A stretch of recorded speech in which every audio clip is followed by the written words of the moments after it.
essa aula.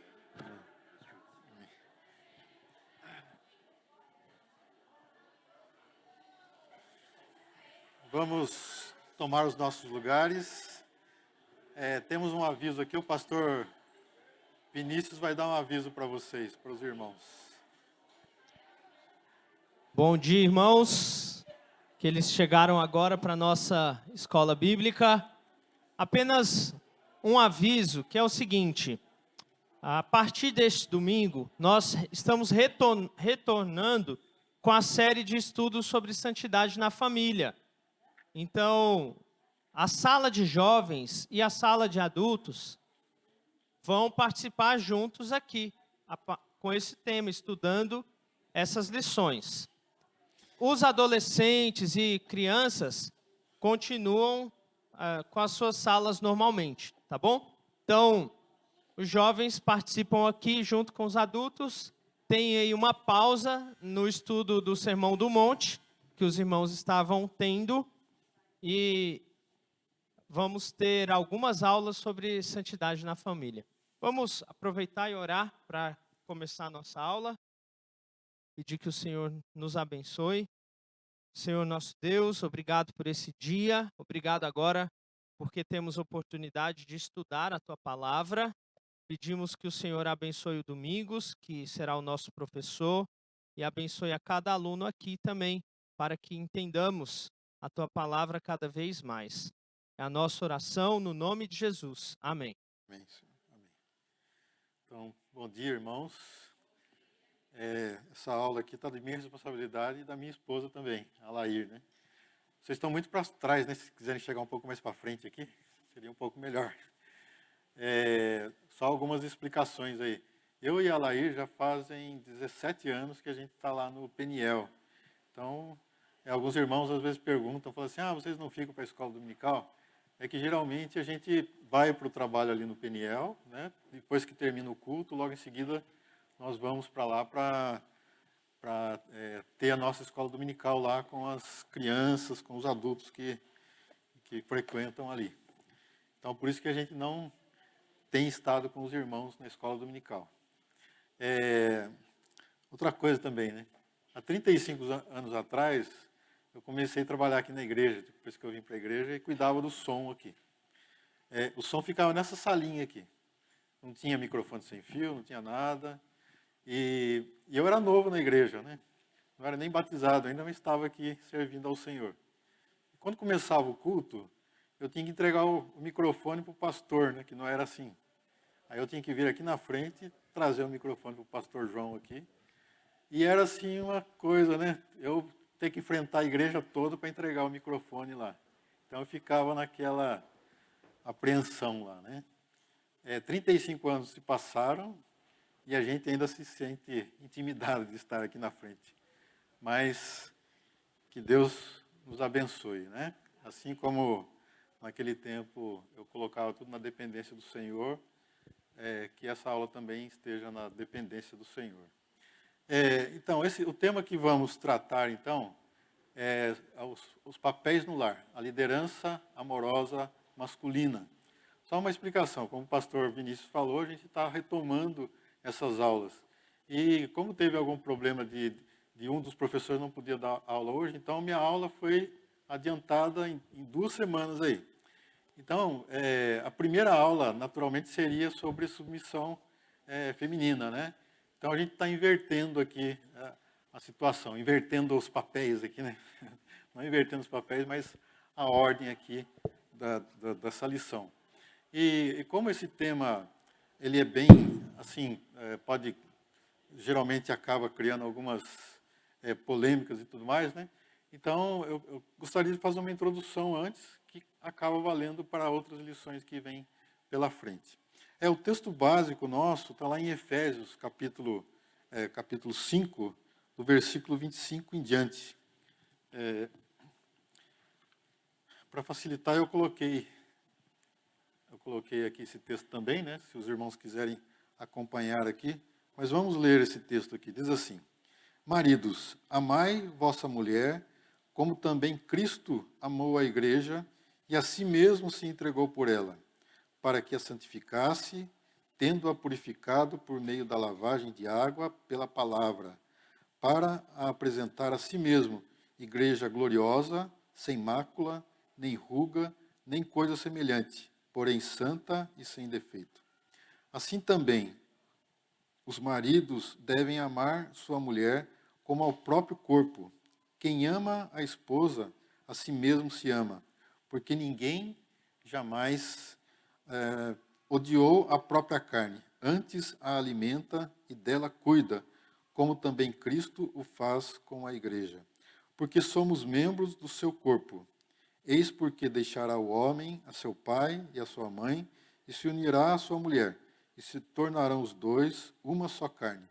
Grande é este mistério, mas eu me refiro a Cristo e à igreja. Não obstante, vós, cada um de per si, também ame a própria esposa como a si mesmo, e a esposa respeite ao marido. Que o Senhor nos abençoe. Então, esse breve estudo aqui que nós vamos ter aqui, ele tem como objetivo mostrar aquilo que a palavra de Deus nos fala a respeito da liderança amorosa masculina e também e falando mais especificamente do papel do marido, né? Como que o marido deve amar a sua esposa. E antes disso, a gente quer fazer aqui algumas considerações iniciais aqui dentro da carta de Efésios. Primeiro, para quem essa carta foi escrita? Se nós pegarmos lá no começo da carta de Efésios, ele vai dizer lá, Paulo, apóstolo de Cristo Jesus, por vontade de Deus, aos santos que vivem em Éfeso e fiéis em Cristo Jesus. Essa carta foi escrita para crentes no Senhor Jesus. Todos nós somos crentes aqui, né? Todos aqueles que já manifestaram sua fé em Cristo Jesus. Então, essa carta foi escrita para crentes, para pessoas que servem ao Senhor. Então, tudo que a gente vê na Bíblia, todos os ensinamentos, ele tem que ter esse foco aí, escrito para crentes, né? O descrente pode tentar seguir alguma coisa? Pode, mas ele tem mais dificuldades, né? Até no livro do Sermão do Monte, né, que o pastor Vinícius apresentou aqui, então tem um livro do Martin Lloyd-Jones que ele fala a respeito do Sermão do Monte, e aí ele coloca assim, que tudo que está escrito ali é para crentes. Alguns acham que podem seguir tudo que está escrito ali sem a dependência do Espírito Santo, mas é impossível fazer isso. A gente consegue dar alguns passos, mas a gente tem dificuldade com relação a isso aí. Então, essa carta foi escrita para crentes. Então, esse texto que nós lemos é para crentes também, né? Agora, em Efésios também, ele fala da nossa condição antes de conhecer o Senhor Jesus. Segundo, lá em Efésios 2:3, diz que nós estávamos mortos nos nossos delitos e nos nossos pecados. Nós éramos, por natureza, filhos da ira. Andávamos segundo as inclinações da nossa carne, fazendo a vontade da carne e dos pensamentos. Essa é a condição da pessoa que não tem Jesus como seu Salvador. É, por natureza, filho da ira. A Bíblia fala que quem tem Jesus é filho de Deus, mas a todos quantos os receberam, deu-lhes o poder de serem feitos filhos de Deus, a saber, aos que creem no seu nome. Em Efésios capítulo 1, do versículo 3 ao 13, fala da nossa nova condição no Senhor Jesus Cristo. O que passamos a ser, então? Nós passamos a ser abençoados, escolhidos, tornados santos e irrepreensíveis perante Ele, perante o nosso Deus, adotados como filhos por meio de Jesus Cristo, redimidos pelo seu sangue, conhecedores do mistério da sua vontade. Nós fomos selados com o Espírito Santo. Se você tem o Senhor Jesus na sua vida, você foi selado com o Espírito Santo. Assim como na pregação de hoje o pastor falou, você foi batizado no Espírito Santo. Você recebeu o Espírito Santo pela fé em Jesus. E se a gente for ver assim o que a palavra de Deus fala, o que Jesus fez por nós na cruz, é uma coisa fantástica, né? Ele abriu as portas do céu para nós, Ele venceu o pecado com a sua morte, ele venceu a morte com a sua ressurreição, ele foi para o céu, abriu um caminho para nós, está preparando um caminho para nós, um caminho para você que tem Jesus. E diz lá em João 14, não se turbe o vosso coração, credes em Deus, crede também em mim. Na casa de meu pai há muitas moradas, se assim não for, eu vou teria dito. Quando eu for preparar lugar, voltarei e levarei vocês comigo, né? Para onde que eu estou, estejais vós também. Jesus fez tudo isso por nós. Ele nos lavou com o sangue dele. Nós nos chegamos a Deus através do sangue de Jesus. Deus nos olha através do sangue de Jesus.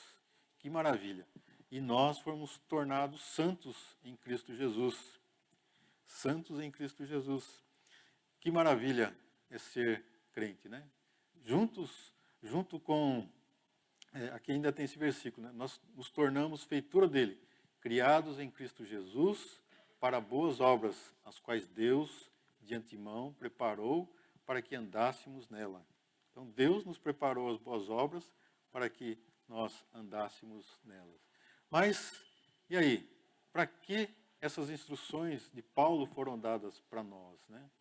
Ela quis mostrar e ensinar que o povo de Deus, ele é diferente do mundo. Então, se você tem Jesus como seu Salvador, você é uma pessoa diferente do mundo. Você é um filho de Deus. Você foi separado por Deus, tornado santo. Dentro da nossa cultura aqui, a gente costuma pensar que santo, a gente tem aquela ideia do santo que a gente traz da nossa cultura, né? Mas a Bíblia, ela chama de santo aquele que foi separado por Jesus. Se você foi separado através da fé em Jesus, você se tornou santo diante de Deus. Mas, junto com tudo isso, vem as responsabilidades aqui. Aí Paulo, no capítulo 4, no versículo 1, ele diz assim, rogo-vos, pois, irmãos, eu, o prisioneiro do Senhor, que andeis de modo digno na vocação a que foste chamados. Você foi chamado para ser santo. Então, ande de modo digno. Tudo isso tem a ver com o que a gente vai ver aqui na nossa lição, né? E nós devemos receber a palavra de Deus, tudo aquilo que a palavra de Deus faz, reconhecendo a autoridade da palavra de Deus. Ela mesma diz dela assim, a palavra de Deus é viva e eficaz, e é apta para discernir os pensamentos e propósitos do coração. Toda a Escritura é inspirada por Deus e útil para o ensino, para a repreensão, para a correção, para a educação na justiça, a fim de que a mulher de Deus sejam perfeitos e perfeitamente habilitados para toda a boa obra. Olha só, viver a nova vida em Cristo deve ser de uma forma, então, digna da vocação que fomos chamados, e isso envolve capítulo 4 aqui, Efésios vai falar, né? Aplicação dos nossos dons. Nós somos um corpo, né? Como foi falado na pregação de hoje. Cada um tem sua função no corpo de Cristo. Tudo isso é para que um edifique ao outro, né? Não devemos andar mais como os descrentes que vivem na vaidade dos seus pensamentos, acumulando tesouros aqui na terra. O próprio Jesus, lá em Mateus, ele diz, não acumuleis para vós outros tesouros sobre a terra, mas ajuntai para vós outros tesouros no céu, porque onde está o teu tesouro, aí estará também o teu coração. Aquele que não tem Jesus, ele vive aqui na terra. O crente tem que viver olhando para o céu. Lá está o meu tesouro, tem aquele cântico, lá onde não há choro, onde todos cantaremos juntos hinos de louvor.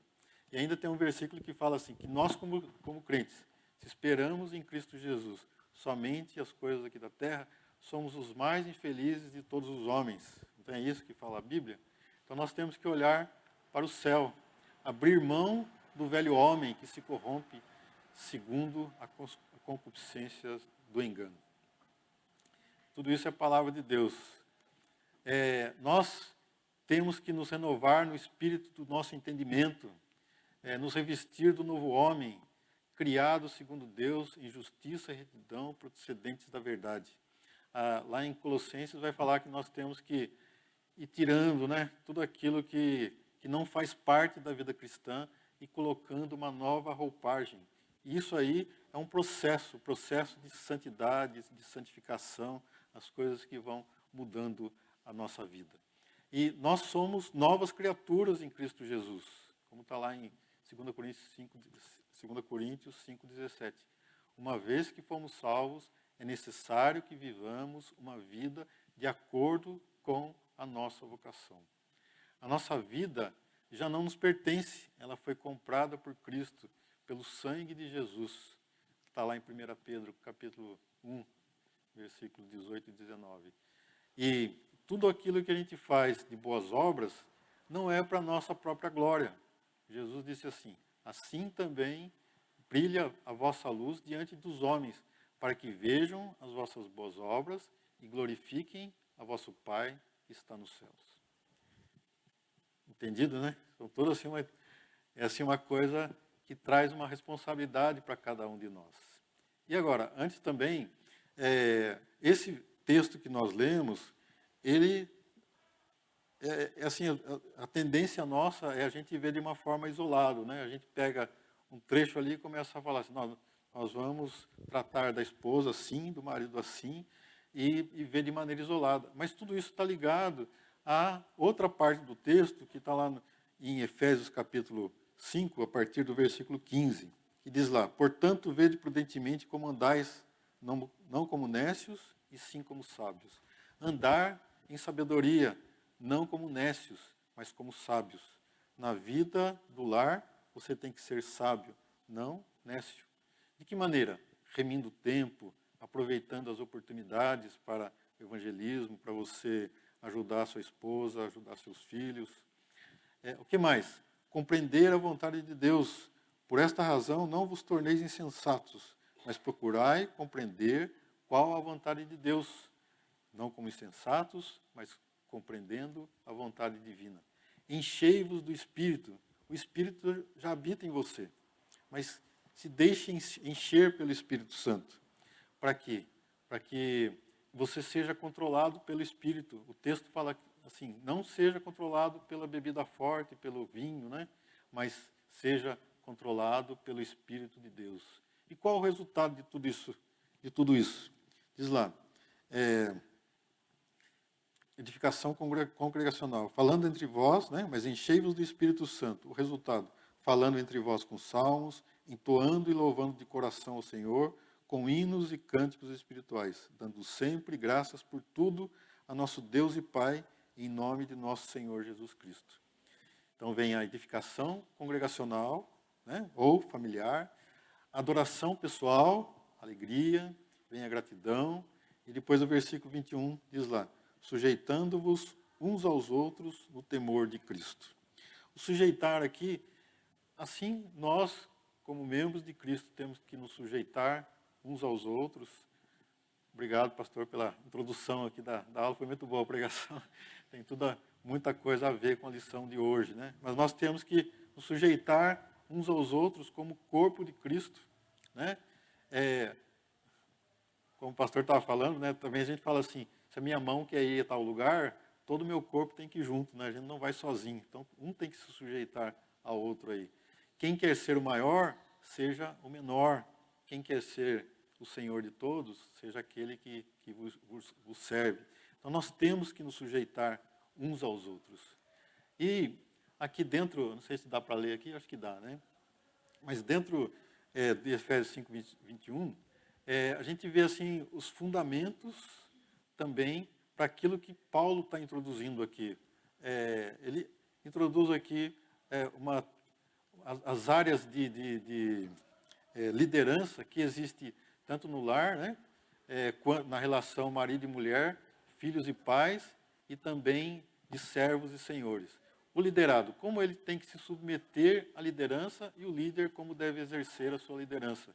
A esposa, de acordo com o texto aqui, devem ser submissas ao marido como ao Senhor. E o marido, como ele deve exercer a sua liderança? Devem amar e exercer a liderança com amor, como Cristo amou a igreja. Os filhos devem obedecer e honrar aos pais, que é o mandamento do Senhor. Os pais devem exercer a liderança sem provocar os filhos à ira. Os servos servir aos seus senhores como ao Senhor. E os senhores exercer a sua liderança sem ameaças, porque o Senhor, tanto do servo, é o Senhor do patrão também ali. Então aqui, essa introdução também é para dizer assim que o fato do marido estar exercendo liderança, ele tem que fazer isso com critérios. E aí, vem falando assim, como que ele tem que exercer essa liderança? Em amor. Em amor. E a esposa tem que se submeter a essa liderança aí também. É o que a palavra de Deus fala, né? Isso aqui sempre acaba criando umas controvérsias aí, mas é a vontade de Deus. Vamos lá. Eu até escrevi aqui, né? Esse assunto, muitas vezes, pode trazer constrangimento no meio cristão e até discordância por causa de como a sociedade de nossos dias encara essa relação. Se você, né, às vezes assim, um casamento, né, o pastor está lá falando sobre o casamento ali, e aí ele fala de submissão da esposa, fala da liderança do marido, aí muita gente já que se contorce ali no banco, né? E às vezes até os próprios crentes fazem isso. Mas isso aí é reflexo do que a sociedade coloca para a gente. Mas a gente tem que voltar aos fundamentos, o que a Bíblia fala sobre isso.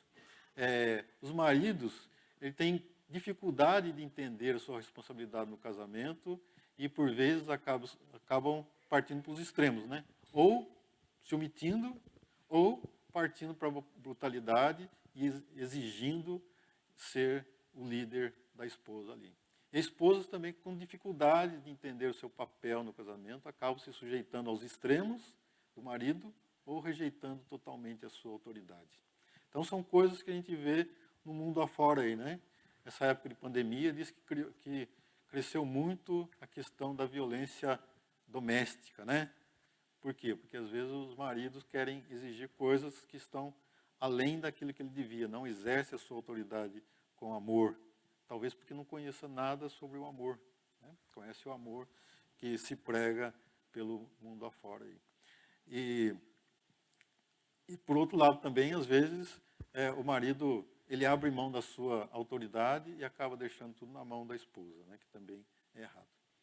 Falando aqui para os jovens casados aqui, ou aqueles que estão para se casar. A gente não aprende, tem muita coisa que a gente não aprende, né? A gente vai acabar tendo que aprender depois de casados, né? Ninguém aprende a ser pai, né? Pastor novo aqui, a Débora também. Eu lembro quando a Dominique nasceu, né? A gente estava todo feliz da vida lá no hospital, nasceu, está lá. A enfermeira lá cuidava, trocava, dava banho e tudo mais, entregava prontinho para a gente, né? Aí quando a Laís teve alta, falou assim, agora está aqui. Falei assim, e agora, o que eu vou fazer, né? O que eu vou fazer? Como é que vai ser? Mas é assim, acho que os pais aqui sabem como é que são essas coisas, né? Mas a gente aprende, né? Deus vai capacitando você a fazer as coisas. Da mesma forma, quando a gente parte para a liderança, né, no lar, a gente não sabe, né? Ou porque não teve uma experiência na nossa casa, não foi ensinado como quando criança, não viu isso dentro do lar, aí você vai partir para o casamento e você tem dificuldade. Mas aí entra a dependência do Senhor. Né? Então, os casais novos aqui, eu estou vendo o Gabriel aqui, né, Gabriel? Eduardo, Maria Eduardo. Desculpa. Mas isso aí é um aprendizado, né? E um tem que ajudar o outro. O marido tem que ajudar a esposa e a esposa ajudar o marido aqui. Olha, numa sociedade sem temor ao Senhor, os relacionamentos são deturpados, o que nos leva a ver todo tipo de confusões no relacionamento marido e mulher. A falta de cada um assumir o seu papel e sua responsabilidade no casamento acaba gerando conflitos, inseguranças, que por vezes acaba levando ao divórcio, trazendo tristeza para os cônjuges, seus filhos e também aos familiares e amigos. Infelizmente, isso acaba acontecendo até entre os cristãos, quando esses deixam de cumprir os seus papéis e responsabilidades no casamento. A seguir vamos ver então o que a palavra de Deus nos orienta aqui. O marido, isso aqui é que a Bíblia fala. Vamos ler aqui, né? Diz lá. Efésios 5, 23. Porque o marido é o cabeça da mulher, como também Cristo é o cabeça da igreja, sendo este mesmo o salvador do corpo. Como, porém, a igreja está sujeita a Cristo, assim também as mulheres sejam em tudo submissas a seu marido. O marido tem a responsabilidade dada pelo Senhor de liderar sua esposa. O fato de ser o responsável por liderar a sua esposa não quer dizer que ele seja melhor ou superior a ela. O marido não é melhor do que ela. A sua esposa é uma pessoa crente, uma pessoa salva pelo Senhor, e ela tem os mesmos privilégios que você, né? Só que cada um tem a sua responsabilidade. Quem tem cargo de liderança aqui numa empresa, ele não pode se sentir melhor do que o outro, né? Ele tem o papel dado pela empresa para que ele exerça o seu papel ali. Assim também dentro da igreja, né? Todos são iguais diante de Deus, mas têm responsabilidades diferentes.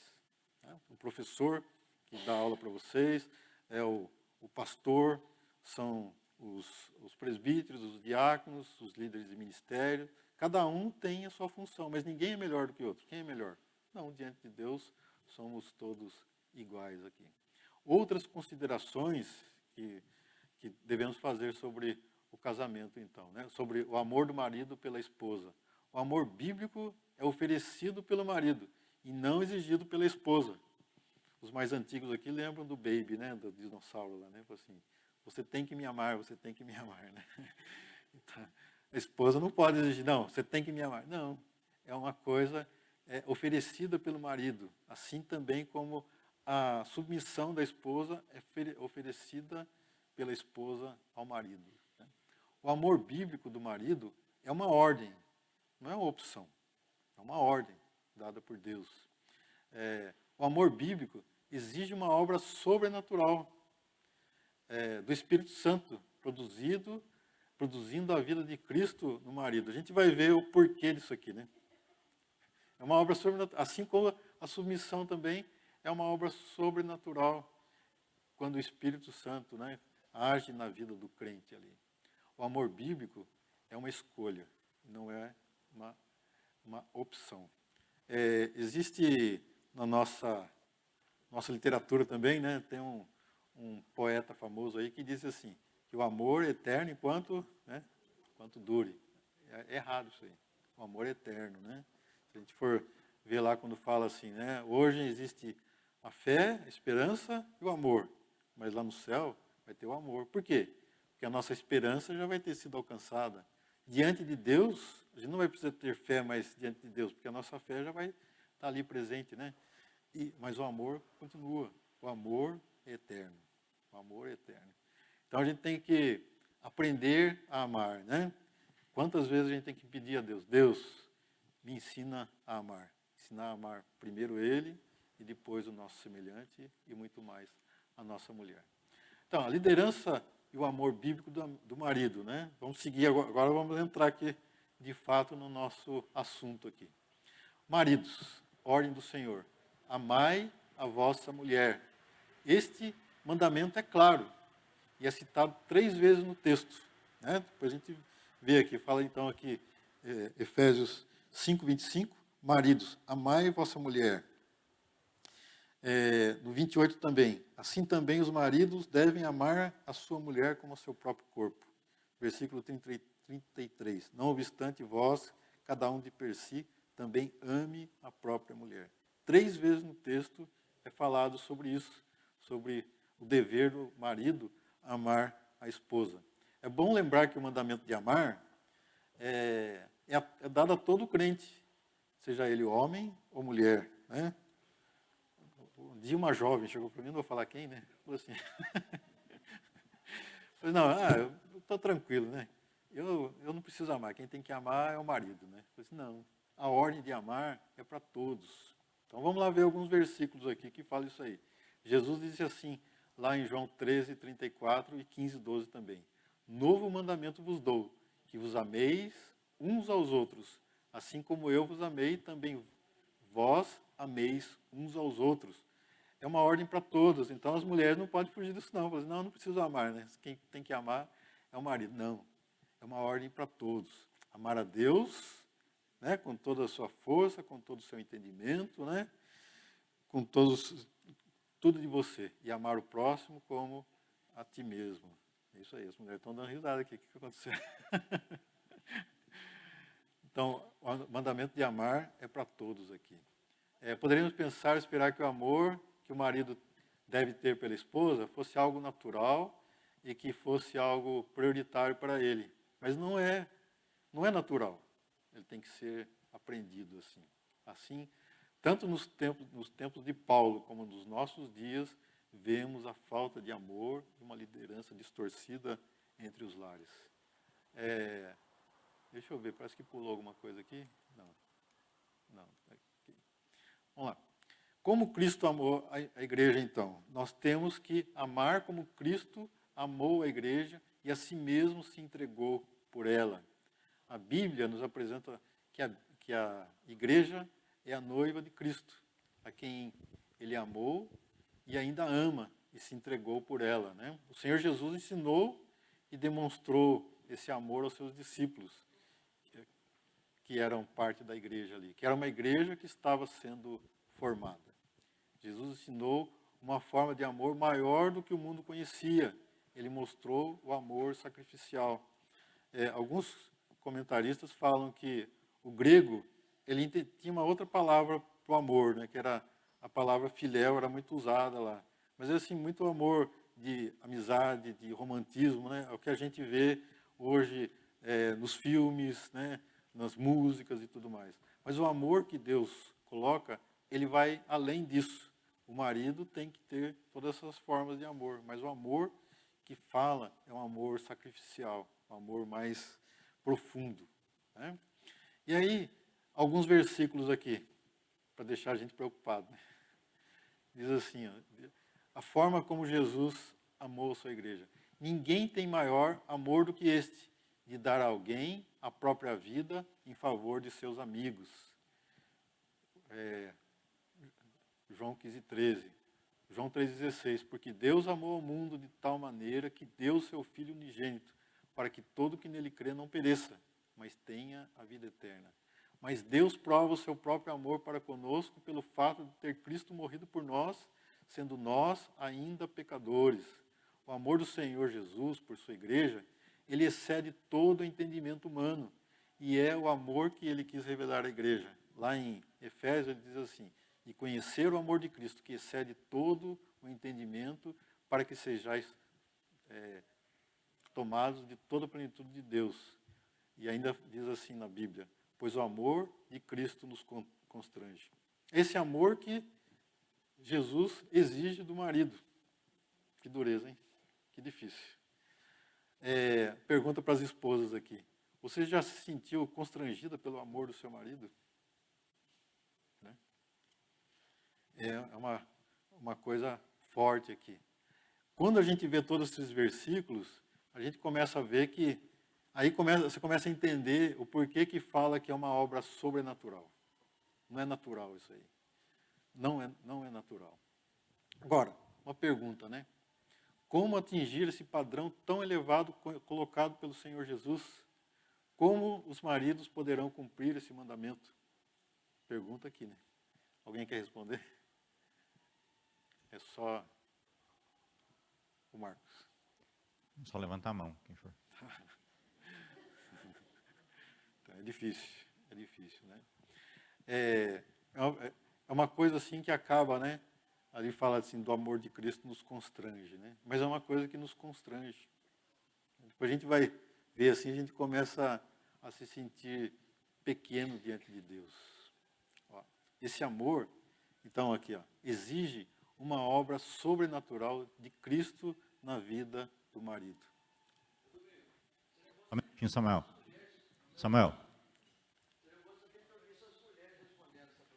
Porque para a gente, tudo bem, nós estamos cumprindo.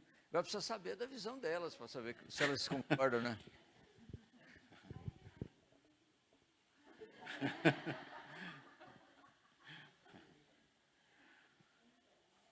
Mas vamos ver assim, o que a Bíblia fala para nós, né? Nós amamos porque Ele nos amou primeiro. Nós amamos porque Ele nos amou primeiro. O amor de Deus é derramado em nosso coração pelo Espírito Santo que nos foi outorgado. O que capacita você a amar o seu próximo, amar a sua esposa, é o Espírito Santo. O Espírito Santo que foi dado para você. Ele está à sua disposição, né? Maridos vivendo na dependência do Senhor Jesus são cheios do Espírito Santo e produzem o fruto do Espírito que começa com o amor. Vocês lembram lá de Gálatas, né? Qual que é o fruto do Espírito? É o amor. Aí vem, né? Amor, alegria, paz, longanimidade, benignidade, bondade, fidelidade, mansidão, domínio próprio. Então, o fruto do Espírito começa com o amor. Então, é preciso estarmos na dependência do Senhor. Se você buscar ser cheio do Espírito Santo, você vai conseguir cumprir essa obra do Espírito Santo na sua vida, que é amar. O amor do marido pela esposa também, né, a liderança, ela implica no pastoreio da esposa. O amor sacrificial do marido deve resultar na santificação da sua esposa. Lá em Efésios 5:26 diz, para que santificasse, tendo-a purificado por meio da lavagem de água pela palavra. O marido deve santificar ou separar a esposa para preservá-la pura, não contaminada, procurando promover o seu crescimento espiritual, protegendo-a dos enganos do inimigo. Então, o marido tem que cuidar da esposa dessa forma, aí, né? Manter-se incontaminada do mundo aqui. Eu coloquei isso aqui, fiquei pensando nisso, né? Geralmente, né, nós somos exortados como pais a ficarmos atentos naquilo que os nossos filhos estão vendo no celular, nas redes sociais e muitas vezes na televisão. E a sua esposa? Você está vendo o que a sua esposa está vendo? No celular, vendo nas redes sociais, nos filmes, né? Às vezes, ela fica lá vendo uns vídeos lá, eu estou de longe, mas estou escutando lá, né? Oi? Vem falar. Não, por quê? Porque tem coisas assim que acontecem, é normal, né? Hoje, né, tem um grupo de senhoras aqui, ó, vou deixar vocês assustados aqui, mas ela aí mostra muita coisa para mim ali que acontece lá. O que está acontecendo aqui, né? Mas, e tem coisas que a gente tem que ficar meio assim, olha, toma cuidado com isso aqui, né? Então, a gente tem que cuidar da nossa esposa nesse sentido também. O que ela está escutando? O que ela está vendo na televisão, né? Hoje,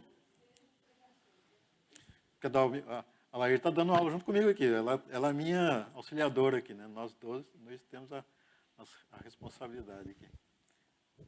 Eu acho que a gente tem que cuidar, assim, até no que a gente ouve como pregação de pastor, que às vezes não é um pastor, que às vezes é um enganador. E infelizmente, hoje, com as redes sociais, tem muito disso, né? E a gente tem que prestar atenção, tem que saber, não, eu estou vendo uma pregação do pastor tal. Aí até o Dom brinca e fala assim, é do pastor Waldenberg, é do pastor Vinícius, então toma cuidado.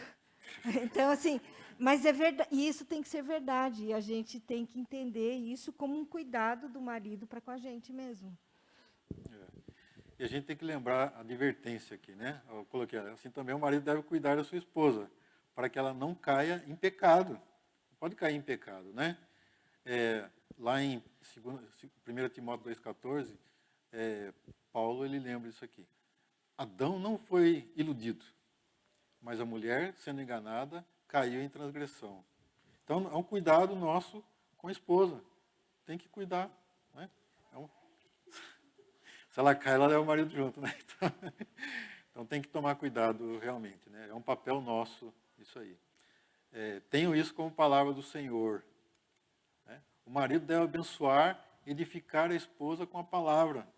Tem que edificar a esposa com a palavra. O marido, assim como Cristo, deve usar a palavra para santificar a sua esposa. Tem esse versículo que eu gosto muito.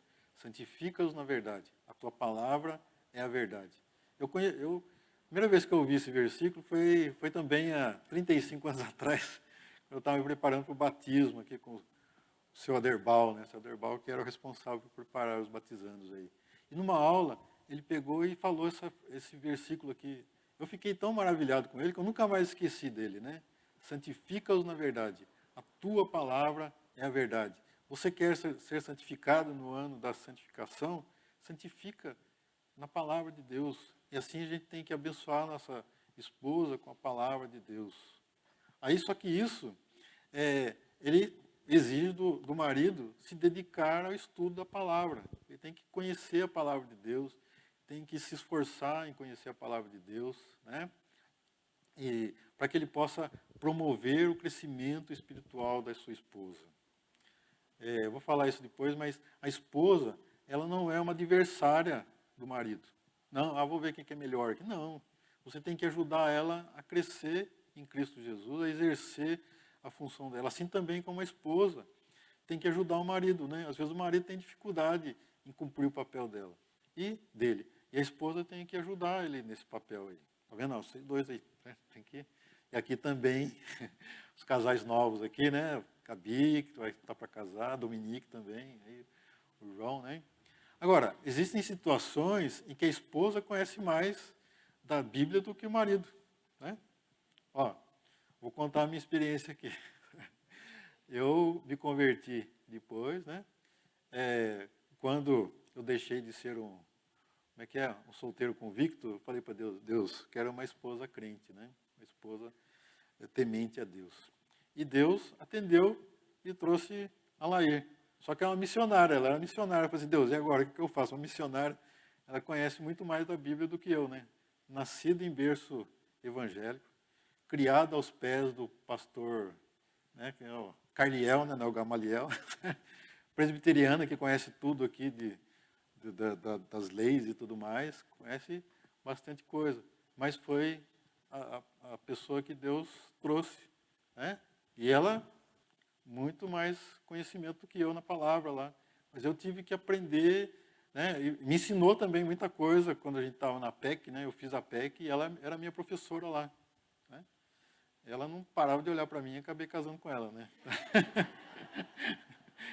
mas foi...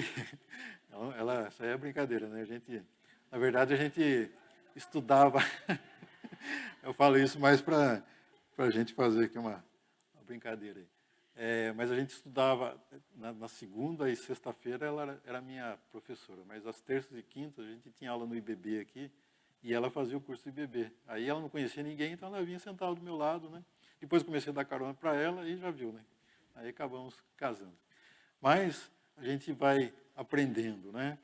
Então tem muita coisa que ela vinha e falava para mim. Mas aí chegou uma hora que, às vezes, eu aprendi alguma coisa aqui, ia conversar com ela e assim vai, né? Então, graças a Deus, eu posso abençoá-la com a palavra e ela também me abençoar com a palavra.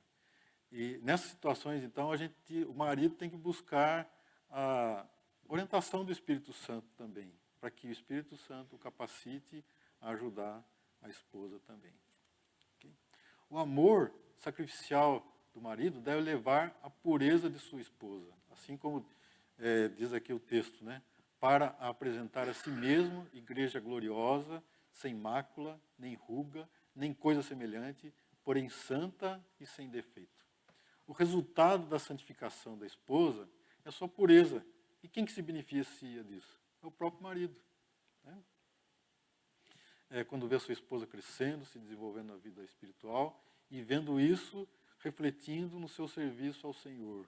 Que bom quando a gente vê as esposas, né, servindo ao Senhor, as mulheres também servindo ao Senhor na igreja. Isso aí traz alegria, né? Servindo ao Senhor, pregando a palavra, sendo uma crente fiel. E isso o marido tem que ajudar a esposa nisso também. O pastor está aqui, se não concordar, pode falar, pastor. Então, duas advertências aqui, então. A jovens que estão planejando se casar. E devem levar muito a sério as orientações bíblicas, né? Por quê? Para que não se envolvam com rapazes não crentes. Como eles poderiam cumprir o papel de santificar a esposa se não receberam a Cristo como Senhor e Salvador de suas vidas, vidas futuras aqui. Às vezes, os cônjuges têm uma dificuldade no lar porque um é crente e o outro não é crente, e tem essa dificuldade aí. Então, uma advertência aí, se você vai buscar alguém, busque alguém que seja crente aí, crente no Senhor. Né? E o mesmo é válido para os rapazes. Como vão levar a vida no lar com alguém descrente que não reconhece e nem valoriza a sua liderança espiritual? Já pensou? A esposa crente tem que valorizar a liderança espiritual do marido. E como uma pessoa descrente vai fazer isso? Então, é um cuidado que tem que tomar, uma advertência do Senhor. Exige também esse amor, né, essa liderança amorosa, exige a proteção da esposa. Assim também o marido, os maridos devem amar a sua própria, sua mulher como ao próprio corpo. Quem ama a esposa, a si mesmo se ama. É interessante aqui, uma analogia aqui, né? Primeiro está falando do amor de Jesus pela sua noiva, né? Que a si mesmo se entregou, um amor sacrificial, um amor intenso ali, que a gente já viu, que a gente é incapaz de seguir esse amor aí. Talvez aqui o Paulo, ele aqui por misericórdia da gente, falou assim, olha, você quer uma forma prática de você amar a sua esposa? Ela é a sua própria carne. Então você ame ela como a sua própria carne. É diferente de amar o próximo. Quando você ama a sua esposa, você ama a sua própria carne. Né? É interessante que a Bíblia não tem nenhum lugar que ela fala assim, ame a você mesmo. Alguém conhece algum versículo na Bíblia que fala assim? O pastor conhece tudo da Bíblia. Tem algum versículo que fala? Nunca achou.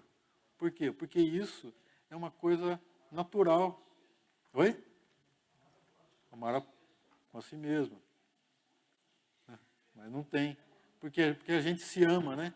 Se você, só um exemplo aqui, se você tiver com a sua mão com algum problema, certo? Você é capaz de chegar no médico e falar assim, corta minha mão aqui, porque senão minha mão vai contaminar meu próprio corpo. Então eu sou capaz de cortar minha própria mão para curar o corpo inteiro. Não é isso que a gente faz? Né? A gente pode falar assim, ó, eu estou com... Né, a gente sabe disso, né? Seu pai tem que fazer isso. Então a gente faz isso por nós mesmos, né? Mas esse amor que a gente tem por nós mesmos, que a gente tem que refletir na esposa. É uma maneira prática aqui do amor. Aqui. Vou ter que correr, então, para a gente terminar a nossa aula aqui. O mandamento de Deus para nós é que amemos o próximo como a nós mesmos. Mas o amor à esposa é muito mais do que amar o próximo, é amar a gente mesmo. Olha só, quando a esposa adoece, quando a esposa tem que passar por uma cirurgia e tudo mais, a gente sente também. Né? Eu lembro do pastor Waldenberg aqui, né? Quanto ele sofre com a situação da Beth. Né? Assim também o marido sofre. E, geralmente a gente, quando o cônjuge está sofrendo ali, a gente vai lá, quando a esposa ou o marido está hospitalizado, a gente ora pela pessoa, mas às vezes esquece de orar pelo cônjuge, que ele está sofrendo da mesma forma. Assim. Então, aqui não há espaço, né, para competição entre marido e esposa aqui. O que mais? O marido deve se alegrar com as vitórias da esposa e deve chorar com as suas lutas. Né? Aqui falando assim, quando a esposa adoece ou descobre uma doença grave, o primeiro que sofre com ela é o marido. A dor nela é a sua própria dor. Né? Lembre-se de orar também pelo marido quando a sua esposa adoece. Lembre-se. Olha, tem alguém sofrendo lá, pode saber que o marido ou a esposa está sofrendo também ali. Exige, o que mais aqui? Ó? Exige proteção da esposa, porque ninguém jamais odiou a sua própria carne, antes a alimenta e dela cuida, como também Cristo o faz com a igreja, porque somos membros do seu corpo. Nós somos membros do corpo de Cristo. Nós temos que proteger, assim como Cristo protege a igreja. E aqui tem duas analogias aqui, né? Jesus, ele tem a igreja como a noiva e a igreja é o corpo de Cristo. Jesus santificou a igreja, a sua noiva, e ele protege a sua igreja também. O marido, ele tem que cuidar da esposa, deve sustentar e proteger a esposa, dando-lhe sustento, a alimenta e proteção, e dela cuida. Temos que estar à frente para livrar a esposa e os filhos de perigos desse mundo aqui. mesmo quando ela não está percebendo. Não sei se os maridos já fizeram isso aí, né? Às vezes a gente está lá, o marido, ele chega num lugar e olha tudo em volta ali e está protegendo a esposa. Tem que ser isso mesmo. Não só fisicamente, mas espiritualmente também. Ele vai cuidar ali, mesmo que a esposa e os filhos não estão percebendo esse cuidado aí. Protegê-la das injúrias e abuso, perdoar suas falhas, confortá-la e socorrê-la nas suas enfermidades. Você tem que ser o primeiro a proteger a sua esposa, né? Você não vai ficar falando mal da sua esposa para outras pessoas, né? Às vezes a gente fala mal da igreja, né? A gente esquece que a igreja é a esposa de Jesus. Já pensou você falar mal da esposa de alguém, né? Ainda mais de Jesus? É o cuidado que nós temos que tomar. Ó, o exemplo maior é o amor de Cristo pela igreja, que é o seu corpo. Quantas vezes somos livrados de perigos pelo nosso Senhor, sem ao mesmo darmos conta disso. Salmo 21 diz assim: o Senhor é quem te guarda, o Senhor é a tua sombra à tua direita. A esposa não é adversária a ser vencida. O marido deve considerar a sua esposa como parte mais frágil. Esse versículo está lá em 1 Pedro 3, 7, né? Maridos, vós igualmente vivei a vida comum do lar com discernimento, tendo consideração para com a vossa mulher como parte mais frágil. Tratai-a com dignidade, porque somos juntamente herdeiros da mesma graça de vida, para que não se interrompam as vossas orações. Cristo não oprime a igreja, mas, pelo contrário, a ajuda a crescer e a se desenvolver. Você tem ajudado sua esposa a crescer e a se desenvolver?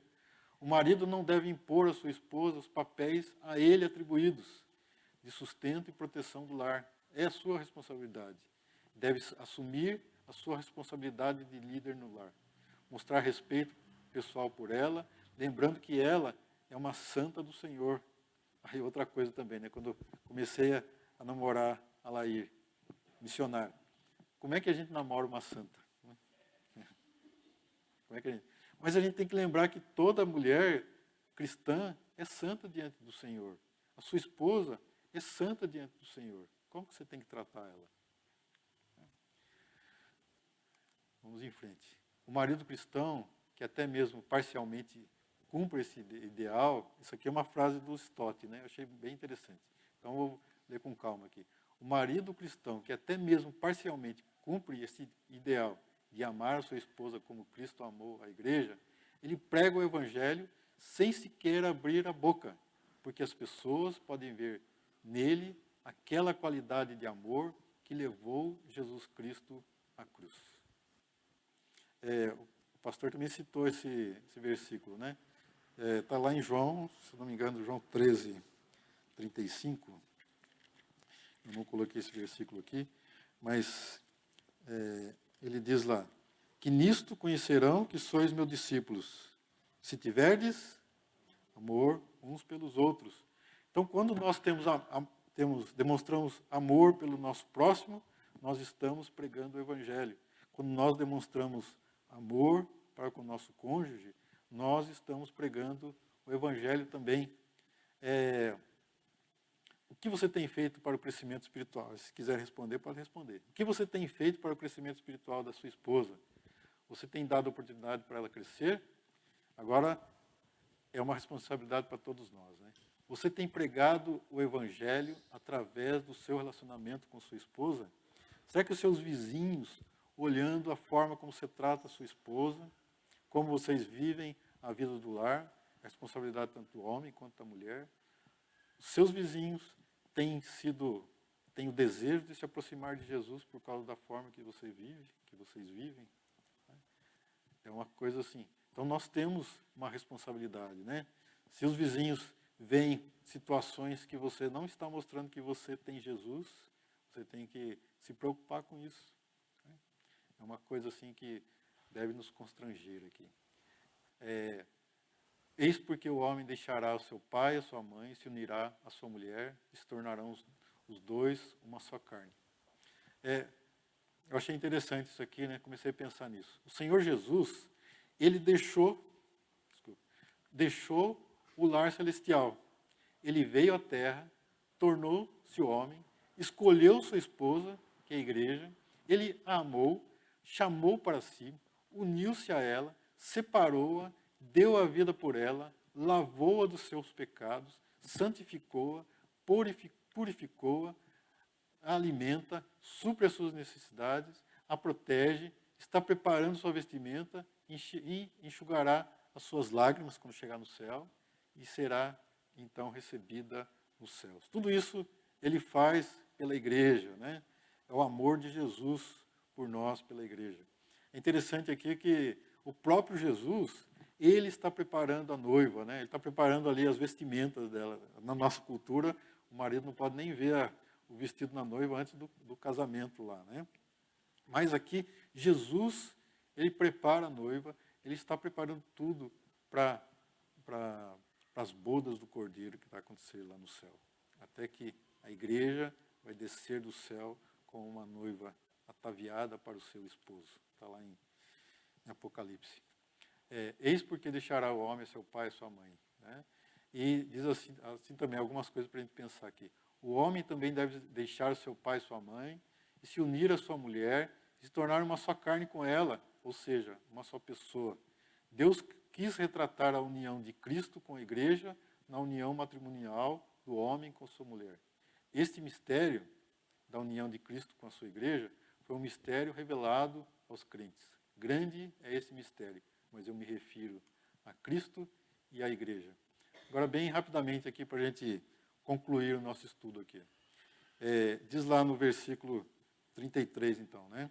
Não obstante, vós, cada um de per si também, ame a própria esposa como a si mesmo, e a esposa respeite o marido. Pela terceira vez, o apóstolo Paulo nos lembra do dever do marido de amar sua esposa. O amor que o marido deve ter pela esposa é um amor sacrificial, com o propósito de capacitar a esposa a tornar-se o que Deus pretende que ela seja. Duas analogias, então, são dadas nessa passagem para o amor que o marido deve ter por sua esposa. O amor sacrificial de Cristo pela sua igreja e o amor do marido pelo seu próprio corpo. A igreja é representada tanto pela noiva como pelo corpo de Cristo. O amor que o marido deve ter para com a esposa deve ser, acima de tudo, para honrar o nome de Deus, uma vez que é um crente e deve viver de modo digno da vocação a que foi chamado. O mesmo é aplicado para a esposa do crente, não é só o marido, a esposa também, viver de modo digno. Essa mensagem foi direcionada aos crentes. Se um crente pode ter dificuldade de aceitar certas verdades bíblicas do relacionamento de marido e mulher, quanto mais um descrente. Para ele, soa como loucura, né? Porque a palavra de Deus é loucura para os que se perdem, como diz lá no Salmo. Lá. Aos jovens que oram por um cônjuge, ore por uma pessoa crente do Senhor Jesus. Que comunhão há da luz com as trevas, que harmonia entre Cristo e o maligno, que união do crente com o incrédulo. Um crente no Senhor Jesus é habilitado pelo Espírito Santo, que dá condições para cumprir as exigências da palavra de Deus. Certamente, a conclusão que chegamos é que estamos muito distantes do ideal de amor que o Senhor espera de nós. Nós estamos distantes disso. A Bíblia fala assim, a ninguém deveis nada a não ser o amor. Nós somos devedores a todos, né? Aos irmãos, e somos devedores à nossa esposa, devedores a Deus também nessa questão do amor aqui. Poderíamos ter o mesmo tipo de indagação que tiveram os discípulos na ocasião em que Jesus se encontrou com o jovem rico, né? Só lembrando lá, o jovem rico chegou para Jesus e falou assim, o que eu faço para conseguir a vida eterna? Aí Jesus fala de uma série de mandamentos lá, né? Não matar, não roubar, né? Não adulterar e tudo mais. Aí ele fala assim, não, tudo isso eu tenho feito desde a minha mocidade. Então Jesus disse assim para ele, então só falta uma coisa para você, vai, vende tudo que tem e dá aos pobres, depois vem e segue-me. Aquele homem, jovem rico, se entristeceu, baixou a cabeça e foi embora. Aí os discípulos disseram assim, aí Jesus disse assim, é mais fácil um camelo passar pelo buraco de uma agulha do que um rico entrar no reino de Deus. Aí os discípulos disseram, então, Senhor, é impossível alguém ser salvo. Aí Jesus disse assim, os impossíveis dos homens são possíveis para Deus. Aí depois disso, né, a gente vê lá em Lucas, em seguida vem a história de Zaqueu. O Zaqueu era mais rico do que o jovem rico?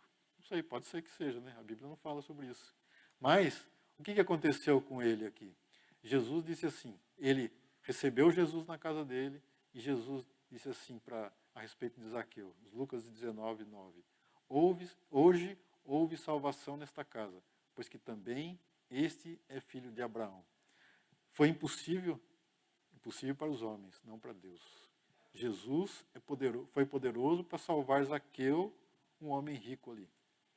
Jesus é poderoso para colocar amor no seu coração pela sua esposa, pelo seu próximo, por ele mesmo. Os impossíveis para os homens é possível para Deus. Não há impossível para Deus. Você pode falar assim, como eu vou amar minha esposa? Peça a Deus, se sujeite a Deus. Também podemos depositar a nossa súplica ao Senhor para nos ajudar a cumprir essa tarefa que é impossível aos homens, mas não a Cristo, que habita no nosso coração, no coração do crente, pela fé. A oração do publicano aqui. Ó Deus, ser propício a mim, pecador. Sou um pecador. Sou um homem em falta diante de Deus, sem amor.